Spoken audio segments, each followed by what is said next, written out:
So please join me in welcoming our first officer from Cardiff. I'd like to introduce Constable Vince Donovan, who's from the South Wales Police Service.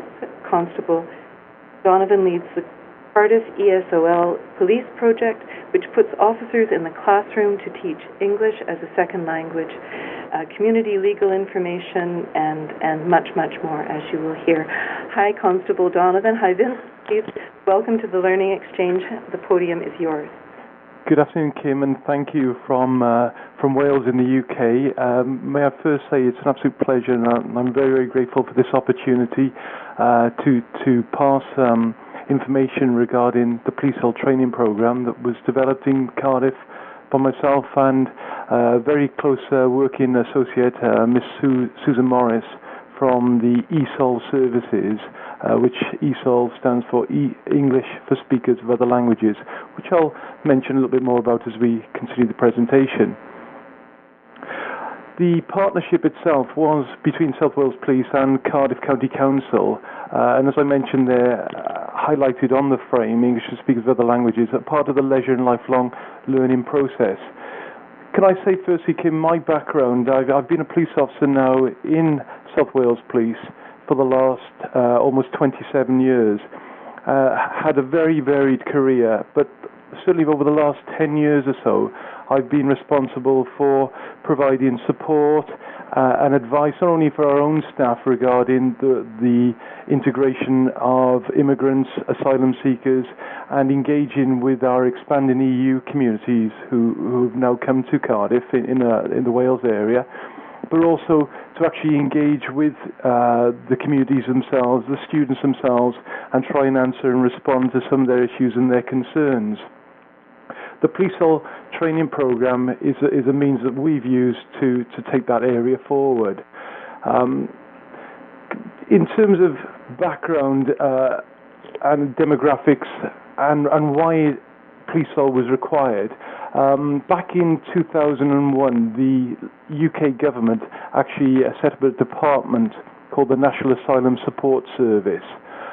This was established because at that particular time in our recent history, we were experiencing somewhere in the region of between 60 to 95,000 people coming to the UK to seek political asylum. And what we found and experienced that certainly London and Kent and the southeast area of England in the UK were taking significant numbers of these individuals. Local service provision, the various statutory partners in terms of health, education, and our local authorities were simply overburdened and really did struggle in trying to accommodate all the needs of these individuals and families concerned. And at that time, the UK government decided then to arrange various agreements with the local authorities around the UK so that these asylum seekers could then be dispersed. Now, over that period of time, since 2001, Cardiff, which has a population of just under about 400,000 residents, has received about 12,000 asylum seekers to our area. Now, this is in addition to all those members of our communities who currently have been living here for many, many years who do not speak English and seek English education for themselves. Now, back in 2004, with the expansion of the European Union, I believe about another 8 or 10 countries from Europe were able then to come to the UK to seek employment opportunities, and it is believed that in that time we've had over 1 million migrants to the UK, and certainly significant numbers of these individuals themselves come to Cardiff. So in terms of the demographics of our city, certainly it is very much changing. Our communities are very much changing, and there's a great lack of knowledge and understanding in terms of the cultural norms and values of living in the UK and the legal issues as well. As a side to that, in Cardiff, well, certainly in the UK, we have varying ESOL services. ESOL is a means of English teachers having the opportunity to actually deliver English lessons to our migrant communities to assist with their integration and their greater understanding of living and working in the UK. Certainly from the Cardiff perspective, ESOL actually manage about 100 different nationalities, and of those 100 nationalities, we have 150 language groups. So certainly the need is very, very diverse in that respect. I just wanted to give the audience an indication of where we are in Wales as part of the United Kingdom, and on that frame there you'll see where I'm actually based in Cardiff, and I work for the South Wales Police Service there, one of 4 forces in the Welsh region. Okay, so the policing issues identified when dealing with asylum seekers, more specifically, it became very much apparent to myself that there was a great fear of the police. In my engagement with individuals, I found that many had experienced the fact that they had been beaten up by police officers in their home countries. They felt that their police officers were corrupt, and they were very fearful, and if they actually saw a police officer, they would either cross the road or try and conceal themselves because they didn't want to raise any attention in any way. So there was an inherent fear that people had of the police, and we just felt it was so important to readdress those fears, as certainly in the UK and for the larger part many other areas within the world, obviously the police are there to help and to assist and provide support. In liaising with our many support workers, we found that quite frequently that mothers and families were leaving very young children, possibly in the care of younger, older siblings, slightly older siblings, and typically we were having situations of 1- and 2-year-old children being in the care of 6- and 7-year-old older brothers or sisters while mum or dad went out shopping or went out to work. And this was causing a big drain on service providers who found themselves babysitting until the parents arrived home to then provide the appropriate advice. I also found that in dealing with various support agencies that there were concerns regarding domestic violence.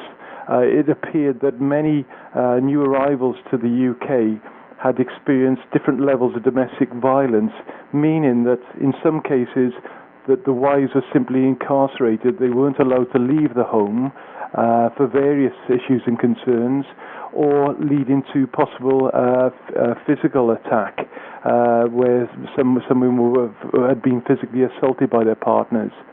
Other issues which presented concerns for the police was clearly that people could be victimized in terms of racial harassment, subjected to abuse whilst walking in the street, if they experienced any threats or any intimidation or were assaulted. And I felt that it was so important then to address that area and in terms of what people should do. And just such a basic thing, such as contacting the emergency services if they felt that they needed help in any way. If, for example, it was a medical situation and they needed an ambulance, or if their house, they experienced a fire, the fire service, and from policing perspectives too.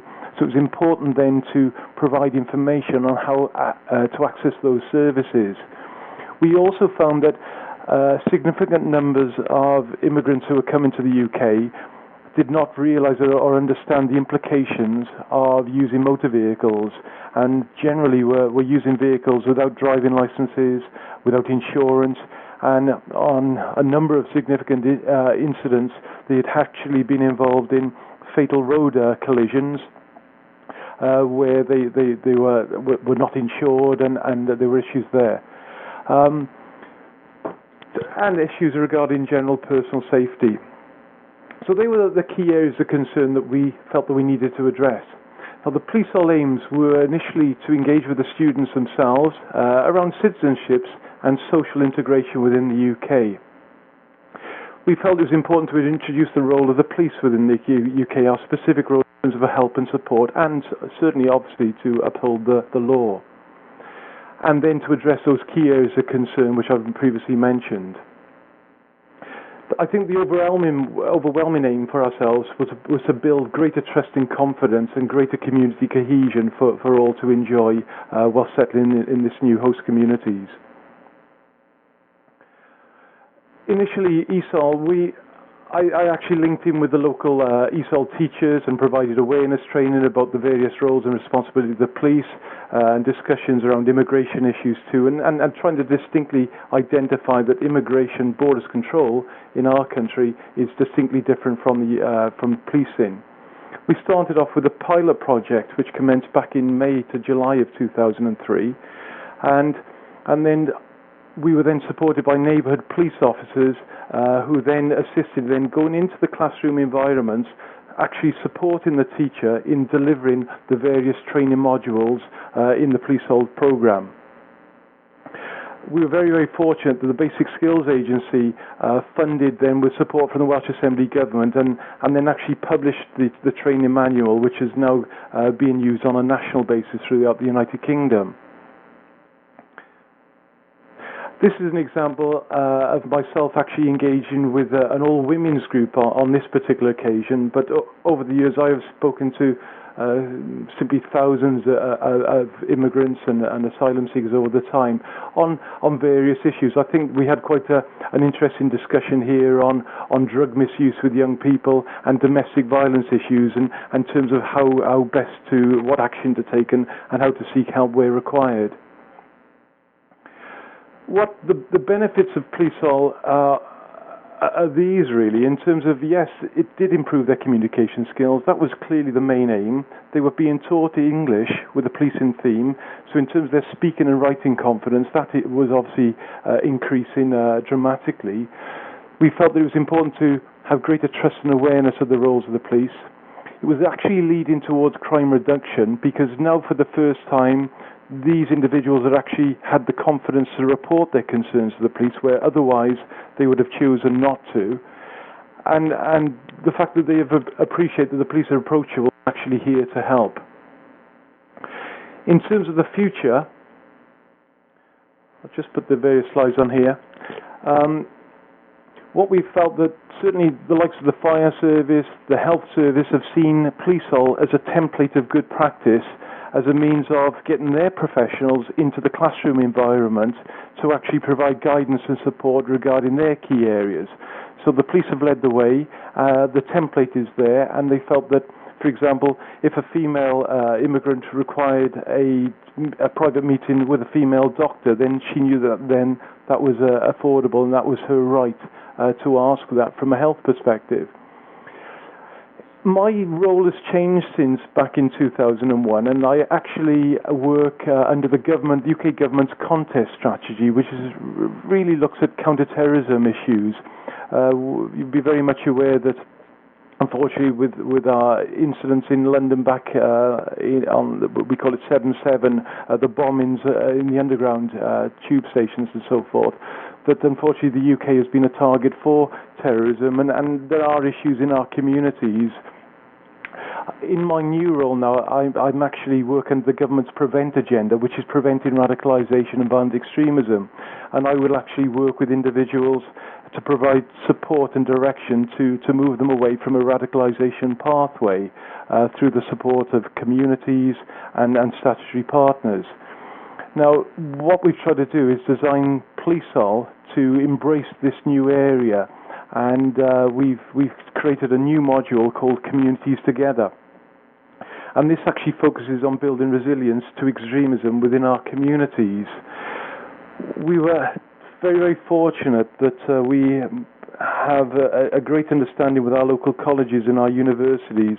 And I recently had the pleasure of going into Coleg Glenhavron in Cardiff and engaging there over a period of 3 or 4 weeks with 200 students, where in these cases English was their second language, where we had discussions then around issues starting around personal identity, in terms of what actually makes you, for example, Vince, I'm married, I've been a police officer a long time, children, my interest in music and so forth.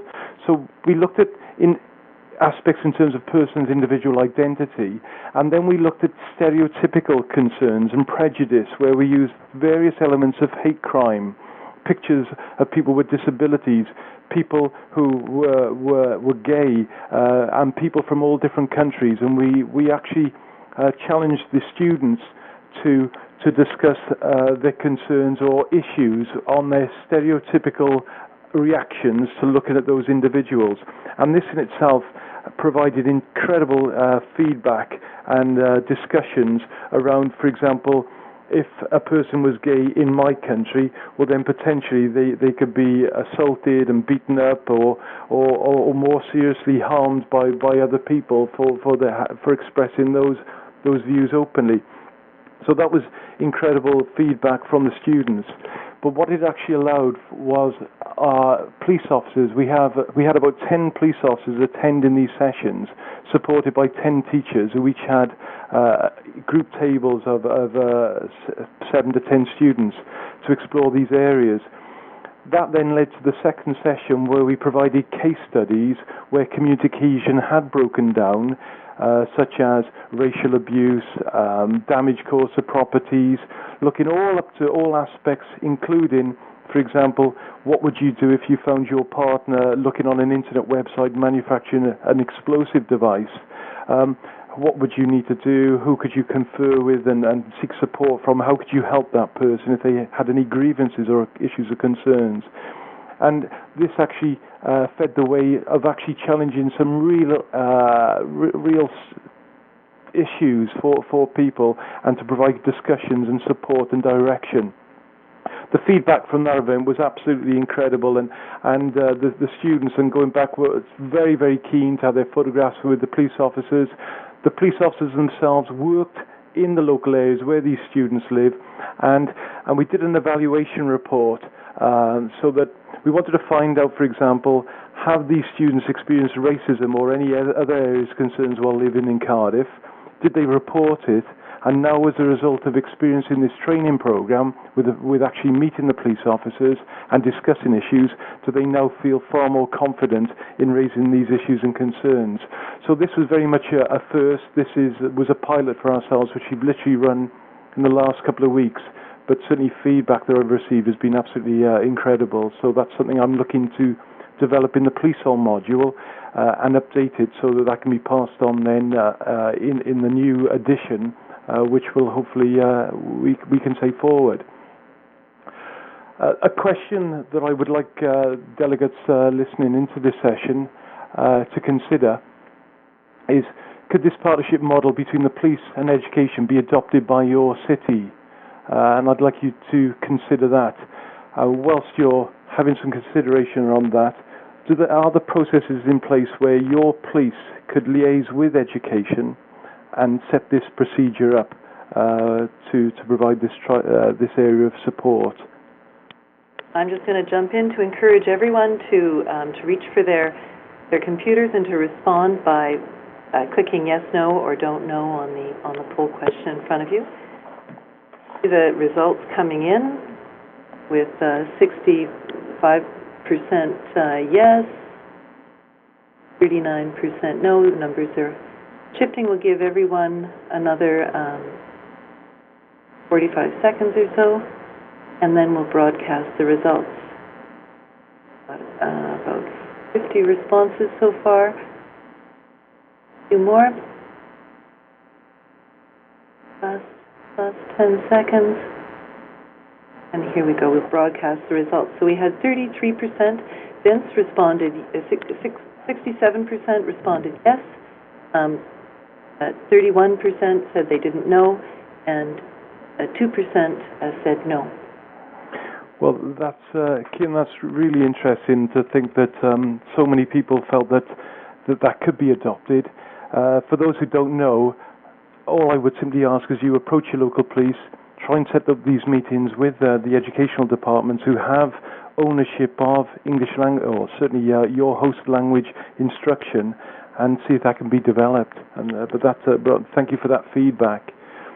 In terms of transferable lessons, I'm just going to highlight is on the screen firstly. I think it's important that the program needs to be, it can be amended to suit your needs. I'm conscious that the program, which is a free download, which is available on the Cities of Migration website, is a template for you to take on board, put your own, make it your own, translate it.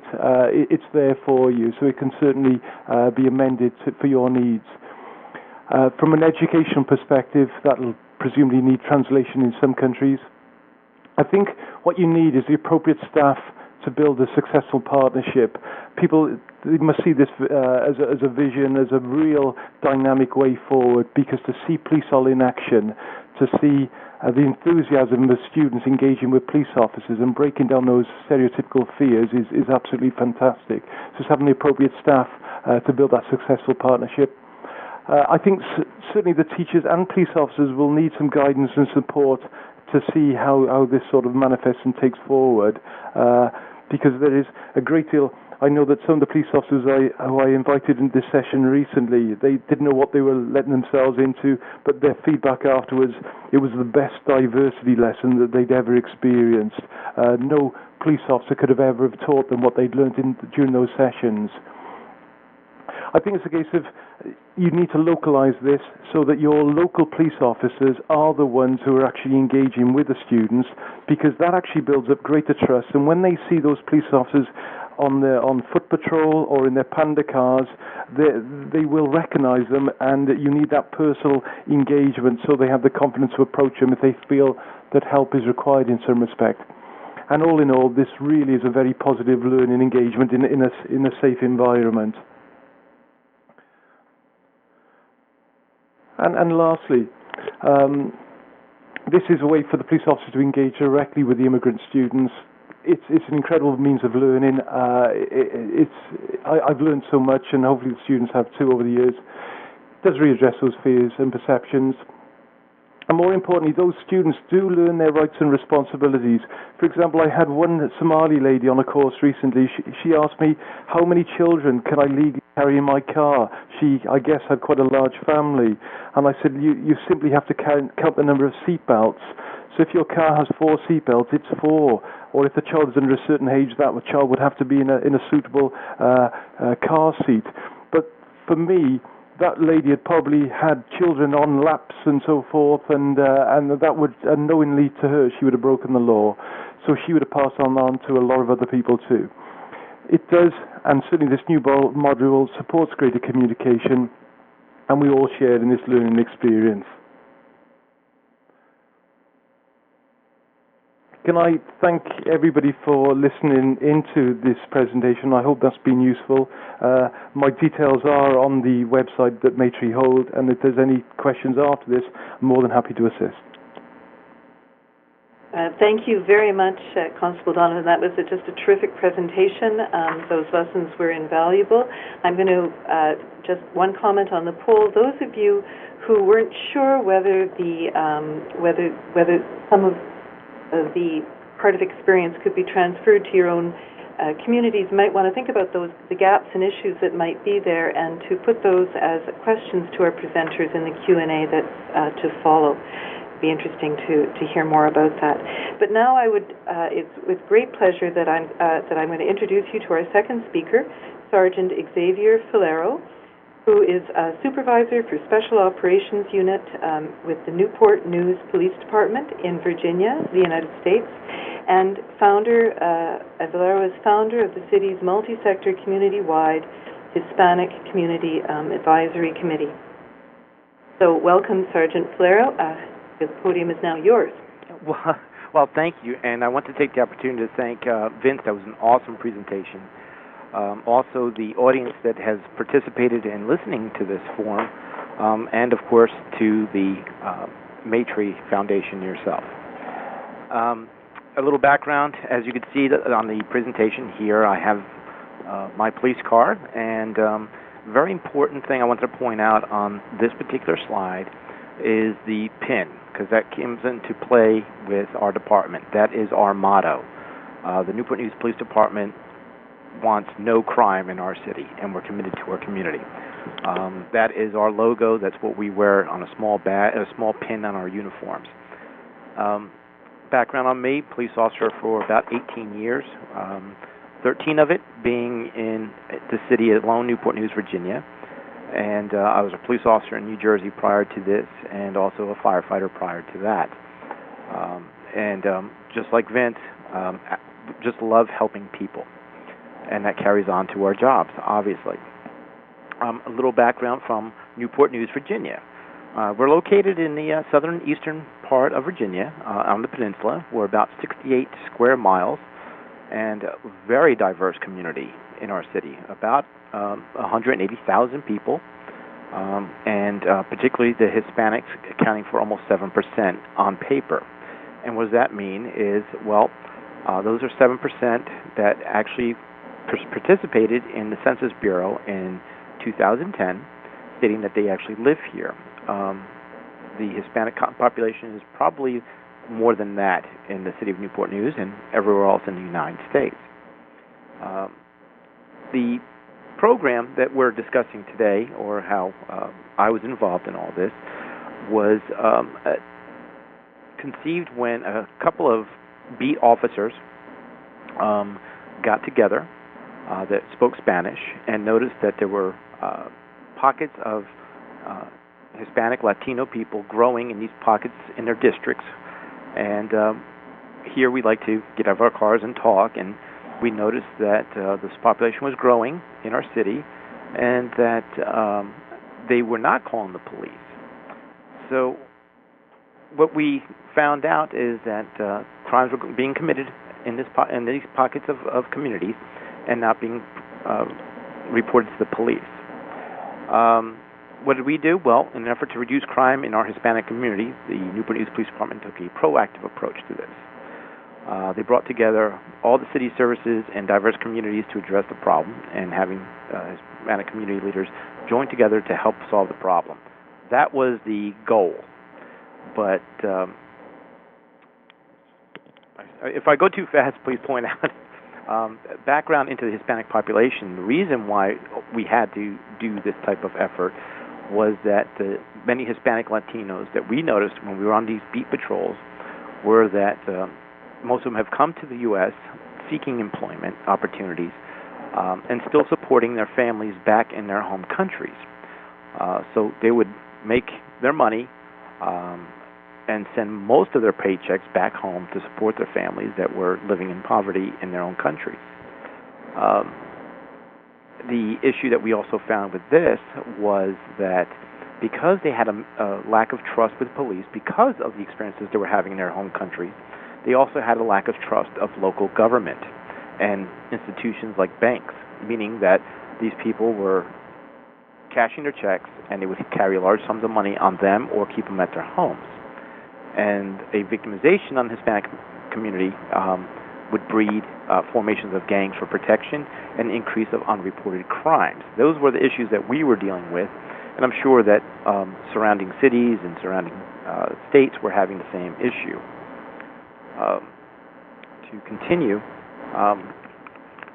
that proactive approach that we were talking about in the beginning of the slide was that we noticed that if they didn't trust the police and they didn't trust their local governments or their financial institutions, we had to do something to build that trust. And in order to do that, we had to continue getting out of our cars, speaking with the community, speaking to the children. Children, we found, were a key because whatever experiences they were having with the police, they would bring it back to their parents. And their parents would listen to their children and then want to know more. So this helped. So what the Newport News Police did was we were trying to lessen their chances of becoming a victim by getting out of the cars and talking to them, putting out information translated in their language, Spanish, and try to give them some type of information about the police, what our role was, what we believed in, what would happen when they did call the police. We had to teach them as if they had absolutely no idea about us. We had to teach them that we had a 911 system, meaning if you dialed 911, police were coming. What to expect when we showed up. What can they do to lessen their chances of being victims? So all these forms were translated into Spanish and passed out by Spanish-speaking police officers. This, in turn, would break down the barriers, and I'm sure the question would be is, how did we do this in a non-threatening setting? Well, we would, because we were out of our cars and we were approachable, we would speak their language. They would feel comfortable to talk to us. With the brochures telling them how we are and what we're about, they felt comfortable telling us about reports of crimes that were going on in the area. Policing in a community effectively, what we found out was that we can't just drive around or answer calls for service thinking that we can solve all the problems. What the police department figured out was that we had to do training on cultural sensitivity and diversity. Because we were dealing, just because someone is Hispanic or Latino or speaks just the Spanish language, there are many different cultures involved with just that language because of the countries that they come from. And the police officers need to know what the cultures were. What are the cultural differences? By doing that, it would reduce the language and cultural barriers and lessen fears between not only with the Hispanic population, but also with the police officers. Picture police officers that did not speak Spanish. They were entering these areas, and someone's coming up to them speaking to another language and not knowing what's going on. So they had to know what they were dealing with. We were giving them tools in their tool belt to effectively police these communities. Officers were taught how to communicate and understand a group that grew up in a culture where police were feared, or worse, with corruption. So when we're talking about all this, police officers had to go through some training, and they had to know what to look for.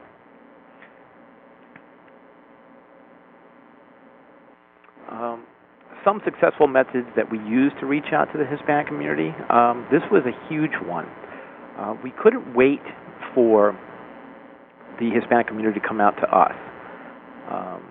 We don't have any formal way of when people come from another state or another country that they go through some type of process where they learn everything about the community they're about to live in. So we can't expect them to come to see us if the fear and the trust issue is there. So we utilize our department's public information van. And if you can see the photo there, it's pretty much a box truck with a nice little awning. Has our police logo on it, and in the second picture you'll see me talking with a group of individuals. We use this van because it looks very inviting. It almost looks like an ice cream truck. And when we came out, we will put out information about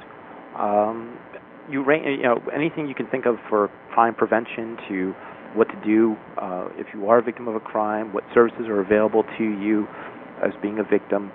And we were hoping that we would get about maybe 10 people come out, and those 10 people would go back and tell 10 other people, so that when we came back to these neighborhoods with this truck and the information, that they would come out and we'd have 20 next time.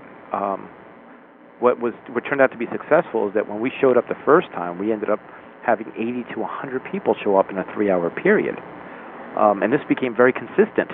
Every time we showed up in a neighborhood, we would put out flyers in their language, Spanish, let them know that we're coming and what our intention was. And as soon as we pulled up and started putting out the tables, people would start showing up, asking questions, and about the same things, everyday things. How do I get a driver's license? How do I register my vehicle?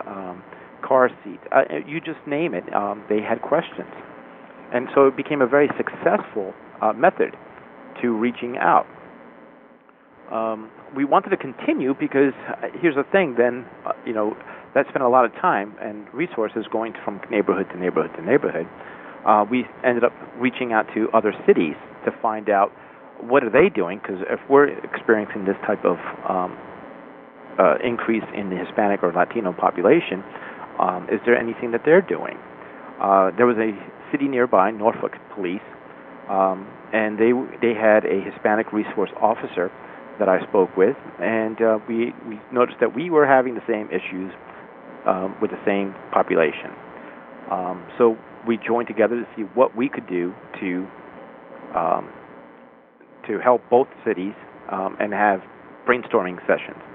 One of the things that we did, we found out together, was that there was a local radio station, Selecta AM 1050, that broadcast entirely in Spanish, and it's the only one in the area for Hampton Roads area and most of North Carolina. So we utilized the radio. The radio said, yes, why don't you come in and we'll do a 15-minute segment. What turned out to be a 15-minute segment on a one-time shot deal turned out to be on a every day, or should I say every week. They kept inviting us back, extending the time, and was very popular. We would take call-ins. We would do crime trends. We'd let them know that what's going on in the neighborhoods. We asked them, what is going on in your neighborhood? What can we do to assist? And this presented a very relaxed setting for callers. They would call into the radio and felt very comfortable talking to a police officer on a very easy basis, and they didn't feel intimidated. And this grew fantastic. The radio show was an excellent idea. Their website, as you can see listed here on www.selecta1050.com, would then advertise our videos that we would put out in Spanish, and crime trends and anything else that we wanted to put out, and they were a huge success. Anytime we did one of these shows, by the time we got back to our office, our phone lines were full of voicemails from people asking questions and giving us information about crimes. As this progressed, we noticed that there were other issues that were coming about. The other issues that were coming about were not even police-related or public safety-related. We noticed that they were having issues with, apartment complexes, codes compliance. They were living in apartments because full of roaches or bad health conditions, because apartment complexes would threaten to deport them, even though they couldn't. So we needed to do something about that. So we got together with some Hispanic leaders, usually like pastors, reverends, the churches, real estate doctors that all spoke Spanish, and asked them, since they were leaders in their community, why not come join us on monthly meetings and see what we can do to assist them. Our police chief, Chief Fox, is behind this 100%, and spoke with the city management and asked them to join in one of our meetings. And that's how the HAC, the Hispanic Advisory Committee, was formed. This board meets once a month, 12 members of across-the-board community leaders for the Hispanic community, and they report back and forth on issues and solutions on how to help these communities. The outreach effort had shifted from, like I said, a focus of public safety to including other city services like Department of Human Services, codes compliance, public schools. The ESOL is also in the school system here, so it was fantastic. Another really great idea that the Newport News Police and Norfolk Police tried to do was, how do we continue outreaching? How do we get these people to come out all the time in droves? And one thing that we thought of was using sports. And the most popular sport for the Hispanic community is soccer. So both police departments formed a soccer team made up of police officers, and pretty much challenged the Hispanic community to come up with a team to enter in a tournament. And this was all sponsored by the radio station, who was behind that 100%, and thought this would be a great idea, and see if we can get 100 people or so to show up. What turned out to be, we thought, a good idea turned out to be a great idea. The soccer teams were a hit, a huge hit. At this point, since 2007, we have an annual tournament, both sides of the water, meaning both cities, Norfolk and Newport News. We host one, Norfolk hosts the other one. They're in close proximity in dates. And now at these soccer events, we get 300 to 400 members of the Hispanic community to show up and with their teams. Unfortunately, the police departments don't do too well against the Hispanic community soccer team, but the point was that the city departments, the HAC, distribute information during these events. They get the women that are coming to these events and learning about domestic violence, learning about things that they can do for their children, other services for the children as well. And it's a huge success, huge success. Accomplishments, well, by 2010, and HAC was formed in 2007, they had already completed detailed strategic plans that they come up with once a year. And for the past 2 years, they outlined and successfully completed these goals. The goals were holding public listening forums by public safety and other city agencies. They developed informational tools. They partnered with other various community groups, training for all city staff, from police officers to public works to code compliance. The city has used their local channel to put out all in Spanish community programs. They've also done a city website that also can be translated into Spanish. They've done a lot of work with human services and helping them employ bilingual people in their agencies. Surrounding cities have looked at what Newport News and Norfolk have accomplished in just a short period of time, and have asked that they be trained by us as well, and Norfolk. And lastly, the most impressive that I am just honored by is that Newport News was named as a gold winner for the municipal excellence in this program, where it started off with just a couple of cops trying to see what they can do on making things happen. Some helpful hints. It doesn't matter if it's Hispanic or Asian or anything else. Know the communities you serve. Identify the issues that affect their quality of life, and build trust and partnerships with the communities and local government. Get everyone involved. We all have a stake in this. And lastly, thank you very much for taking the time to listen to my presentation. If you have any questions, comments, please contact me. My information is listed. I'd be more than happy to go into more detail. Thank you very much. Ms. Kim? Well, thank you very much, Xavier and Vince as well. Those were outstanding presentations. They will be available online afterwards. We're going to go straight to our questions. We have some interesting questions, and because we want to get as many questions in as possible, we're going to ask both of our presenters to respond fairly quickly. We're going to start with a question, not so much a question, but a comment from Dr. Fidel Mutswarizibo from Ireland, who comments, interesting discussion, would like to share some experiences over here in Ireland, where he describes a police initiative called Garda, Racial Intercultural Office. It looks at the macro issues around policing in a multicultural setting, and in many local police stations where there are trained ethnic liaison officers. In the city of Dublin, there's a number of police stations that organize open days for members of the migrant community. Once per year, the police organize a consultation forum with leaders of immigrant communities. Another international comment came from Patrick Voss in Amsterdam, who said, I had the opportunity to be in Toronto on a 2-month stay with Toronto Police to explore their diversity policy. And from the perspective of police leadership, it is a must to experience this sort of study to improve your own multicultural competencies and for improving the safety in the local and global community. And he invites everyone, I think, in the webinar room today to share similar experiences that you may have had, and I would echo that. So please send those to us.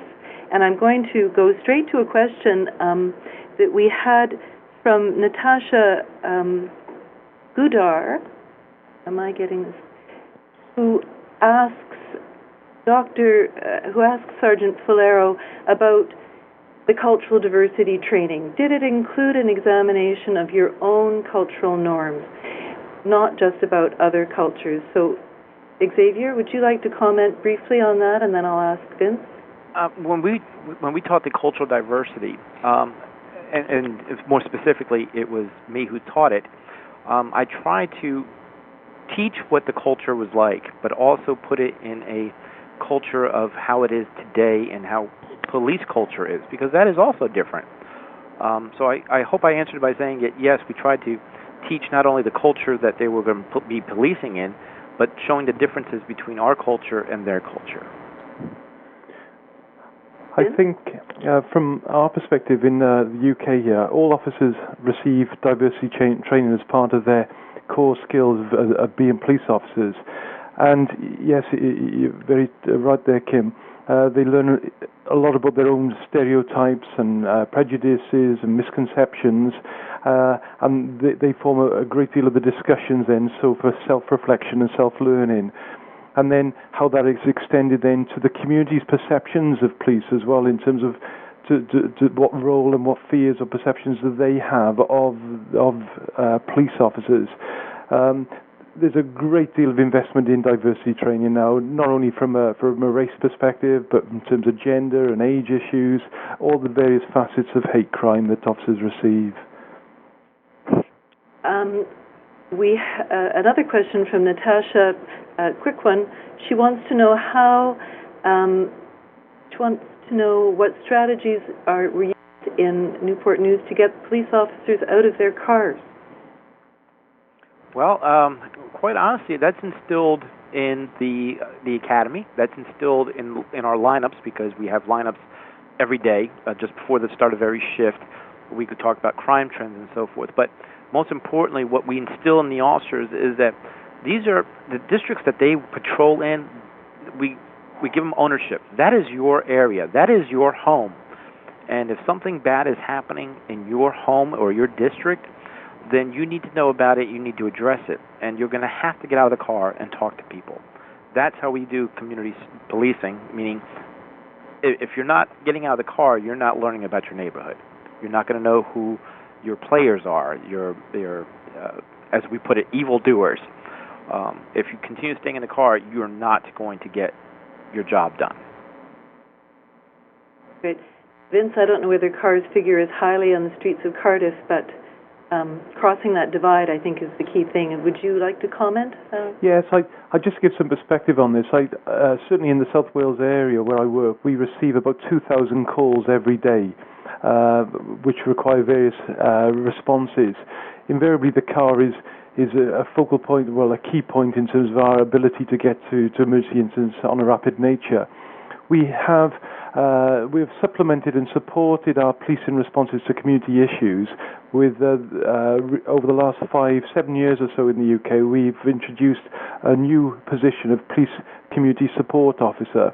Now, these officers, their key role is to be on the beat, walk in the community areas, going into the community centres, meeting the older person, meeting our immigrant groups at various meeting places that they may hold, and youth groups too. So we have neighbourhood policing, our police community support officers who maintain that role, but equally we have a response contingency where unfortunately we do have to attend to our emergency calls. There's a great deal of focus now on foot patrol and beat management for exactly the same reasons that Xavier mentioned. Thank you. I have a different question now from Cathy Bautista Maldef, who asks, Xavier, you mentioned that many of the immigrants in your community distrust banks and therefore carry large amounts of money or store the money in their homes. Did you say this influenced a rise in gangs, and if so, could you please expand on this statement and why your department came to this conclusion? Now, I know there's a longer answer here, Xavier, but a short answer to that question, please. Yes. Well, quite honestly, gangs are going to be everywhere, regardless of the fact.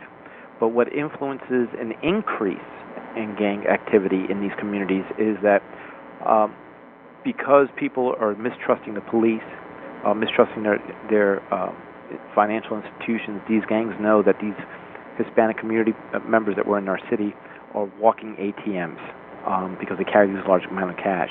So gangs usually resort to, of course, illegal activity to do so.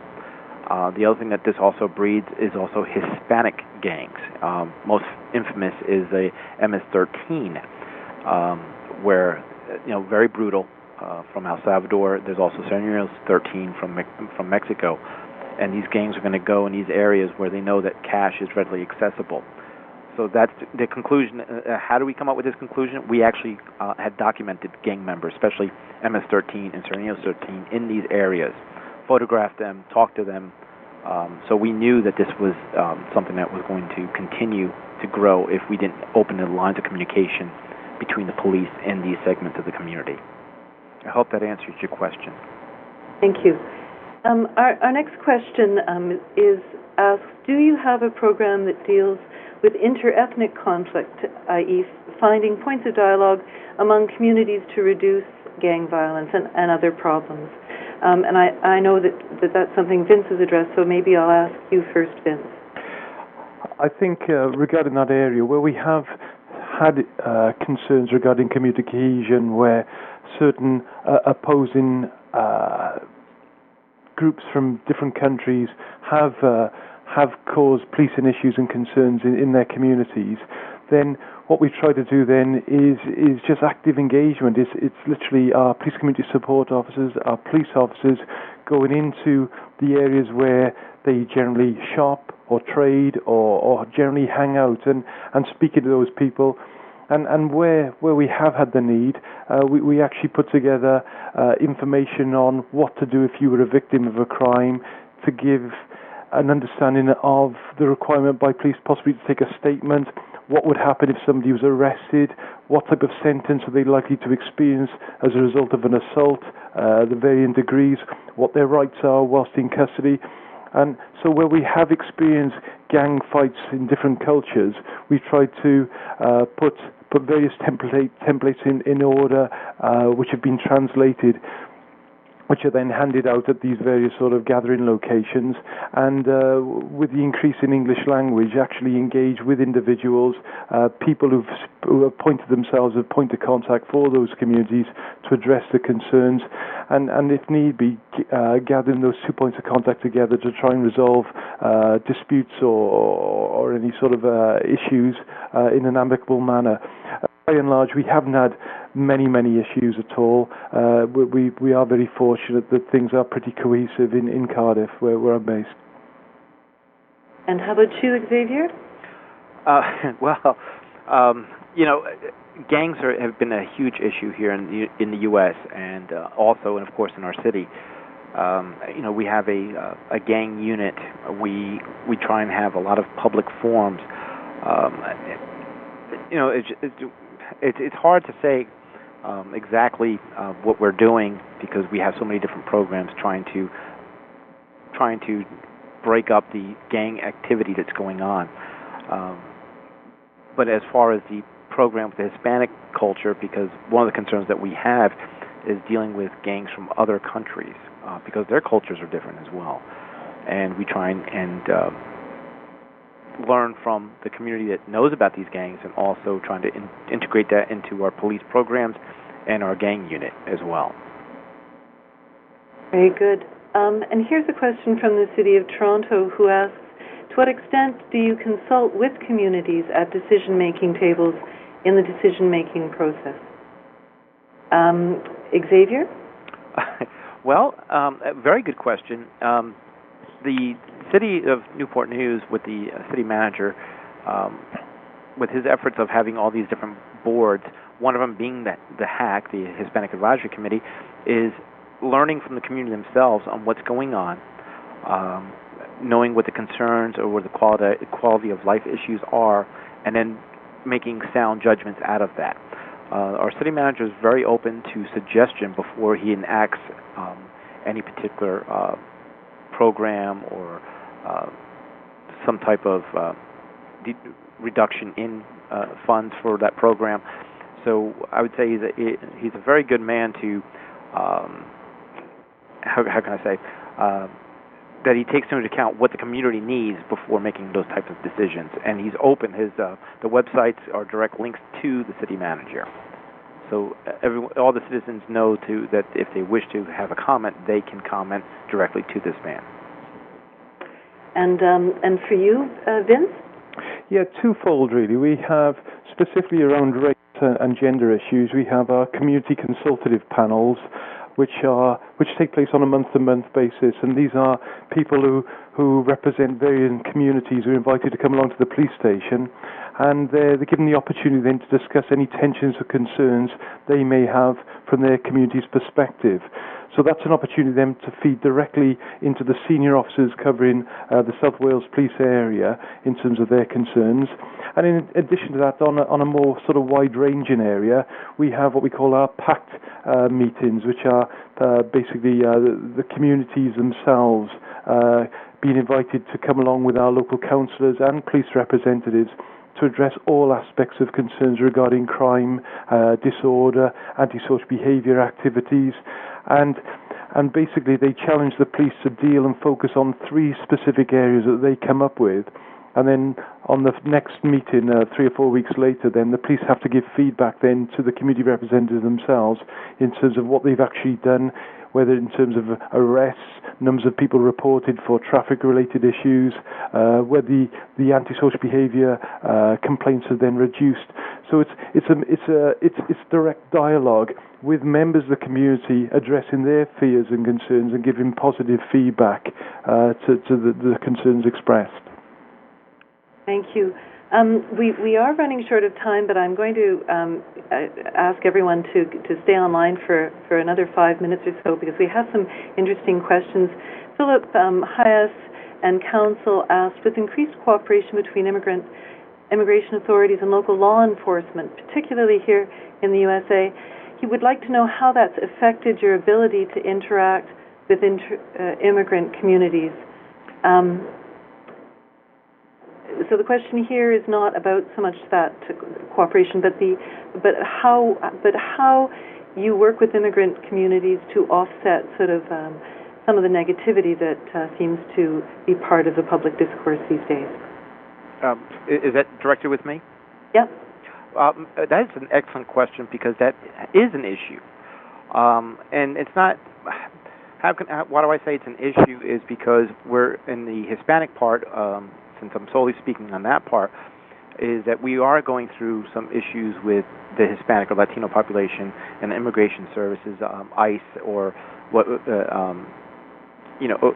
the whole documented, undocumented people here, and each state and cities have their own view on that and how they're going to interact and be involved in the proceedings of immigration statuses. One of the things that in our city, the chief is pretty particular on this. We're not part of 287G, which states that we will enforce immigration laws. We are a municipality, we're a city police agency, and we are very simple, and we tell the people the same thing, very simple. If you break the law and you come in contact with us, of course your immigration status is going to come in play. If you are a victim of a crime or a witness to a crime, we are going to help you. And there are programs that help those immigrants that are documented or undocumented as well. But has it made it difficult? Yes, it has, because they hear word of mouth, and you only hear is they're deporting everyone, regardless whether you're documented or not. And we continue to put out our information that we're here to solve crimes. If you're a victim or a witness, we're going to help you.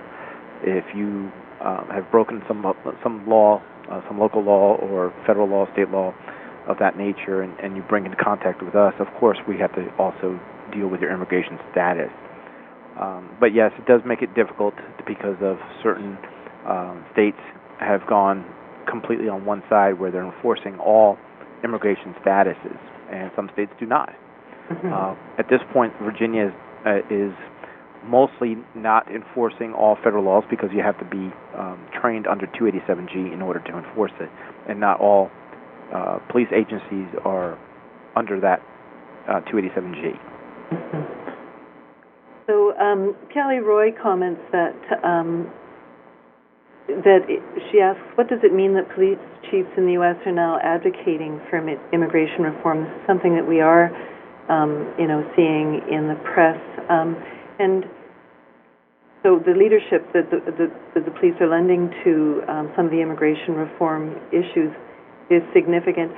She would like to know whether anything similar is happening in the UK, and perhaps Vince, you could on to that. Personally, that may be at the ACPO level, which is the Chief Police Officer's level. There may be some recommendations there, but I'm sorry, Kim, I'm not aware of things from a political element, because certainly in the UK, the police try not to be politically motivated anyway, and just sort of look after our communities. I'm sorry, I can't assist. I would have to agree with Vince as well, ma'am, that that is a police chief standpoint, and also a local government standpoint. I'm not aware of any, that the police chiefs are advocating for immigration reform, so I could not comment on that. All right. We've pretty much run out of time. I'd like to get to two last questions, which are very practical, and I think that's important because we'd like to see your great work replicated and transferred to other cities. Lucero Chavez asks what type of resources are needed to implement these types of programs, and I think he is thinking of cost, especially in this environment of budget cuts. And then Miguel Hernandez asks the speakers to think about, to identify barriers or possible opposition to some of these programs. So perhaps we'll start first with the question of resources, and Vince, perhaps you'd like to comment on that one? Yes, please, Kim.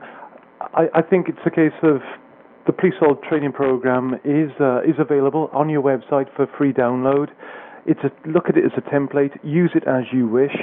Get your local police to take photographs that are pertinent and specific to their areas. I think it's important that you brand it to meet your needs. I think it's just a case of getting the right people around the table, discussing how you can actually facilitate this. As far as the police are concerned, this is part of our day. There is no cost involved. And as far as the teacher is concerned, it's all about education. So there is no actual expense. All I would suggest is make the pictures, translate the program that best suits your needs, and providing people have got the time, the students have certainly got the energy, and that can very easily translate into the training, into the learning environment. Very good. And I guess we're going to just ask one last, ask you both to comment on barriers or opposition, and perhaps what your best tactic was for dealing with that opposition. Maybe we'll start with you, Xavier.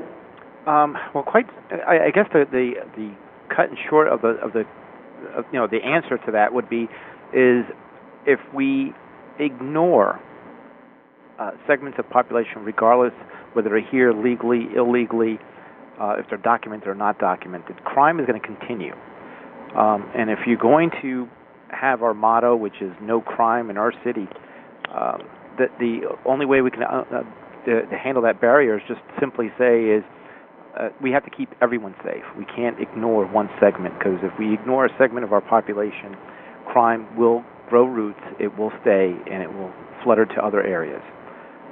So to address the problem, we have to police all our communities equally. I think, Kim, from my perspective, the only barrier is the capacity of our local police to facilitate and attend these sessions, recognising our calls, our obviously support to the wider community as well. But that is the only barrier. But what I found is once the police officers are actually engaged in this process, they timetable their diaries to make sure they do attend, because it means a great deal to them. It means a great deal to the students too. In terms of, I've mentioned trust a great deal in the presentation today. I personally have experienced situations where I've been later told that some of those asylum seekers, those immigrants who were present in my sessions, have been on occasions raped by police officers in their previous countries. And how do you build trust with that person? Positive engagement. The friendly smile. Students are asked to prepare questions prior to the police officer first attending. That breaks the ice. Police officers may well say, right, here you are, this is the vest, this is the equipment we carry, pass that around the classroom, have a feel for that, and answer their questions and concerns. And we go into the more in-depth areas around domestic violence and racism thereafter. Lots of trust. I've been invited to so many people's homes afterwards for meals, which is culturally their norms. I've had to turn them down, I'll be far too fat. But it's been fantastic, and people are only too willing to engage. So no real barriers other than capacity, really. But the police officers really take this on board and support it wherever they can. Well, thank you very much. These answers have been wonderful. I think just with our concluding question, I'll ask, the media often gives security issues often get a very bad rap. It's hard not to think of police when we hear negative press about border control or about detention, but both of you, with the stories you've shared with us today, are leading initiatives that are all about working in very positive ways with community, and you're doing so with great success. We really commend you. So I guess my last question today is very briefly, as the surprise factor in these integration stories, these police-led integration stories, what is your most powerful weapon? And we'll start with you, Xavier, just very quickly. What is the secret, the one secret to your success? The secret, ma'am, is honesty. Be honest about what you expect, what you expect, what your mission is, what your vision is, and that this affects everyone. Wonderful. Thank you. How about you, Vince? I think it's the biggest thing is the importance of a friendly and approachable face, and somebody there to help and to provide support where it's needed. And our police officers really try their utmost to provide that support. Thank you very much. Our time has run out, so we'll have to stop there. We'll send all of the unanswered questions to our presenters, so we'll make sure that any questions that we couldn't get to are answered. But on behalf of all of our presenters, I'd like to thank Constable Vince Donovan in Cardiff and Sergeant Xavier Filero in Newport News, as well as Ricardo Gambetta from the National League of Cities, today's co-sponsor, for bringing us this tremendous session, and for these stories about how they're making communities safer, more inclusive, and better places to live.